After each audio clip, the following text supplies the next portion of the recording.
మొన్న నైటే మనం చెప్పుకున్నాం ఎక్కడైతే అమెరికాలో దాడి, నిన్న న్యూయార్క్ మీద దాడి కూడా కరెక్ట్గా నేను వీడియోస్ చేస్తున్నప్పుడు రావడం, వెంటనే అది హైలైట్ చేసి ఓవరాల్గా ఫస్ట్ 1వ తారీఖు 2వ తారీఖు లోపుకి అంటే మనకిక్కడ లెక్కలో అక్కడ 3 ఇన్సిడెంట్స్ చోటు చేసుకుని కొత్త సంవత్సరం అడుగుపెట్టిన తర్వాత తొలి 24 గంటల వదిలిన అగ్రరాజ్యం అమెరికాలో 3 భీకర దాడులు జరిగాయి.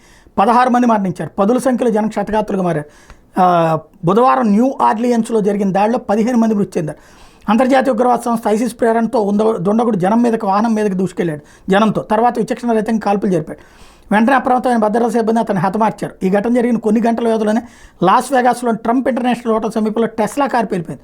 ఒకళ్ళు మరణించారు, మరికొందరు గాయపడ్డారు. తర్వాత బుధవారం రాత్రి న్యూయార్క్ నైట్ క్లబ్లో కాల్పుల ఘటన చోటు చేసుకుంది.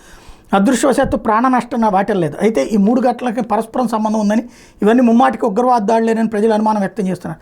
తమ అభిప్రాయాలు సోషల్ మీడియాలో పోస్టులు చేస్తున్నారు. ప్రభుత్వ దర్యాప్తు సంస్థలు 2 ఘటనలని ఉగ్రదాడి కోణంలో విచారణ సాగిస్తున్నాయి. మరోవైపు 3వ ఘటన విషయానికి వస్తే న్యూయార్క్లో క్వీన్స్ ప్రాంతంలో నైట్ క్లబ్ దగ్గర కాల్పులు జరిగినాయి. కనీసం 12 మంది గాయపడ్డారు.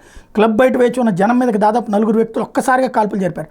కనీసం 30 రౌండ్లు కాల్పులు జరిపినట్టు పోలీసులు గుర్తించారు. కాల్పుల అనంతరం అక్కడి నుంచి దుండగులు పరారయ్యారు. దీన్ని బట్టి చూస్తుంటే ఒక పెద్ద ఎత్తున కుట్ర జరిపి ఏదైతే మనకి ముంబై పేలుళ్ళు సృష్టించినట్టు, ముంబై అల్లుళ్ళు సృష్టించినట్టు చేద్దాం అనుకున్నట్టున్నారు అక్కడ.